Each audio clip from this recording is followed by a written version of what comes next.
बिस्मिल्लाहिर्रहमानिर्रहीम। अस्सलाम वालेकुम।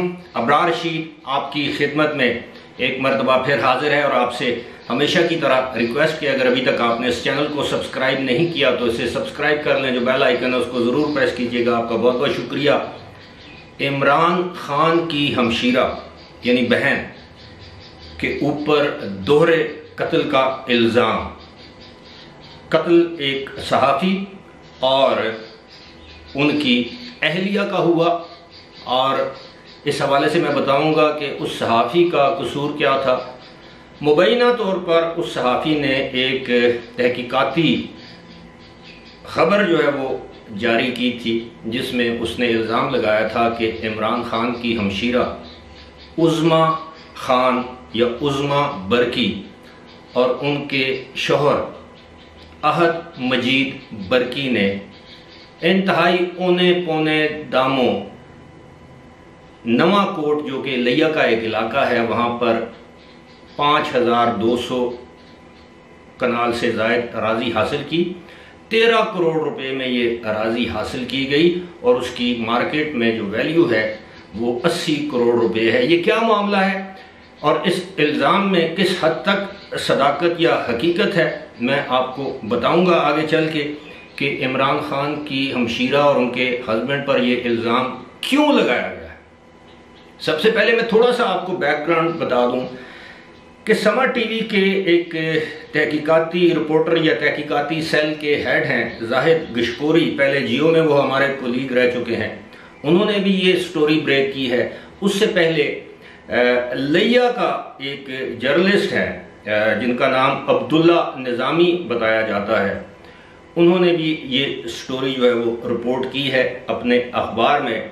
अब उनको 24 सितंबर को कत्ल किया गया है। ये 24 सितंबर आज से चंद दिन पहले जाहिद गशकोरी ने अपनी खबर में ये इल्ज़ाम लगाया है कि जनाब ये थल कैनाल एक प्रोजेक्ट है, नहर का एक प्रोजेक्ट है। किसी तरह इमरान खान की हमशीरा और उनके जो बहनोई हैं, मुबैना तौर पर उनको ये मालूम हुआ कि यहाँ पर ये एशियन डेवलपमेंट बैंक के ताउन से एक नहर बनाई जा रही है और जब ये नहर बन जाएगी तो इसके इर्द गिर्द जो ज़मीनें हैं वो जो बंजर पड़ी हैं वो सैराब होंगी और उनकी कीमत में इजाफा हो जाएगा। लिहाजा 24-25 हज़ार रुपये कनाल वहाँ से अराजी खरीदी गई। कुछ अराजी जो है ज़बरदस्ती उस पर कब्जा किया गया। ये जाहिद गशकोरी की रिपोर्ट में बताया गया। उन्होंने ज़मीनों के इंतकाल के कागजात, जो चालान जो सरकार में जमा होते हैं, वो तमाम की वो कॉपीज़ जो हैं वो अवेलेबल की हुई हैं। शायद आप टीवी पर भी अपनी स्क्रीन पर भी देख रहे होंगे। और इसमें जाहिद गशकोरी का ये दावा है और मुबैना तौर पर जो मकतूल सहाफ़ी हैं उन्होंने भी ये दावा किया कि जी इसमें ये 13 करोड़, जिस तरह पहले मैंने बताया है कि ये 13.5 करोड़ रुपए में ये अराजी हासिल की गई और मार्केट में इसकी वैल्यू जो है वो 80 करोड़ से ज़्यादा बनती है। और जाहिर है जब ये अराजी उस नहर के निकलने के बाद ये सैराब हो जाती, आबाद हो जाती और ज़रखेज़ हो जाती तो ये अरबों रुपए की अराजी इसने बन जाना था। बताया ये गया है जाहिद गशकोरी की रिपोर्ट में कि जनाब इनको मालूम था, किसी को मालूम नहीं था कि यहाँ से नहर निकल रही है। लिहाजा इन्होंने औने पौने दामों माफ़ कीजिएगा ये अराजी हथियाई और उसमें मुबैना तौर पर उस वक्त की पंजाब की हुकूमत यानी उस्मान बुज़दार की हुकूमत भी मुलव्वस थी, क्योंकि बहुत जगह कब्जा किया गया। ये तो मैंने इसका पस मंज़र मुख्तसरन आपके सामने रखा।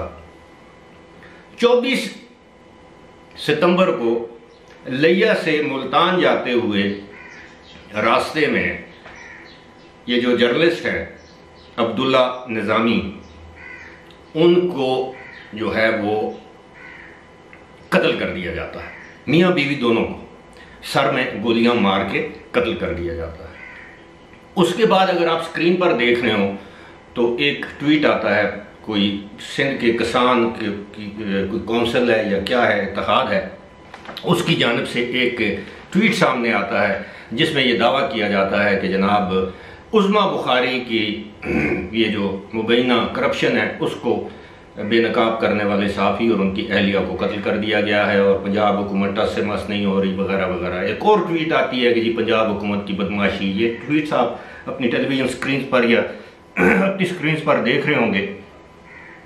अब अब्दुल्ला निज़ामी और उनकी जो अहलियाँ हैं शमीना रमज़ान, ये दोनों ने शादी की थी।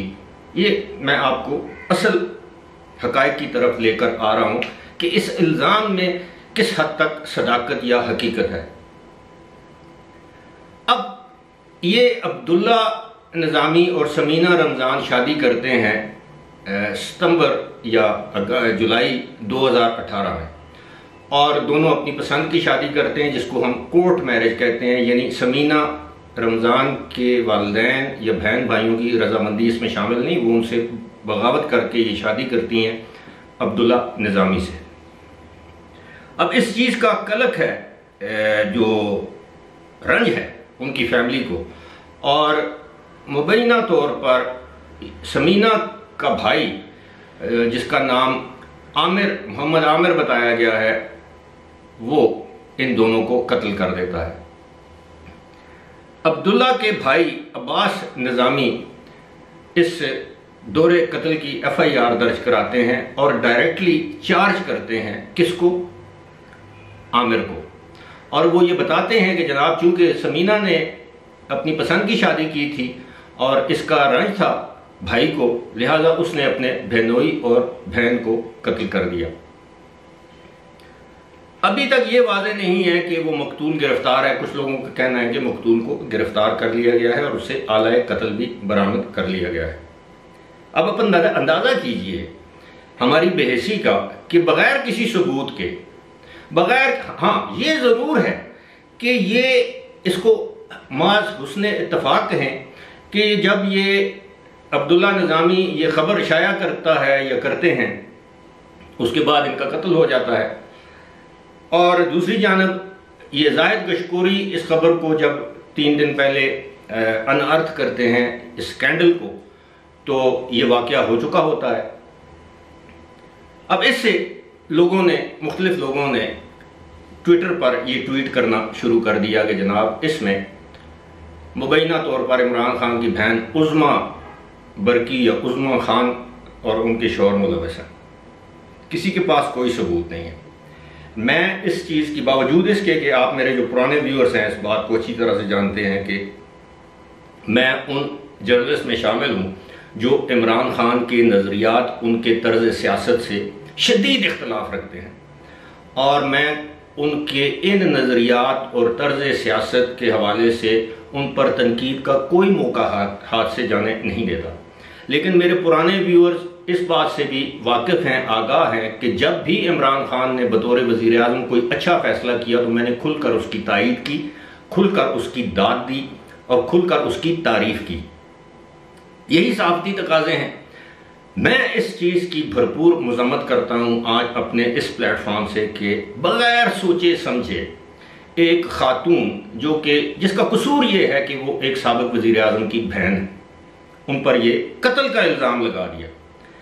लेकिन साथ ही साथ मैं ये भी कहना चाहूँगा कि ज़रा सोचिए, जब ये PTI वाले जिसको हम कौम यूथ कहते हैं, बिला सोचे समझे, बिला किसी सबूत, बग़ैर किसी सबूत के किसी दूसरे शख्स पर,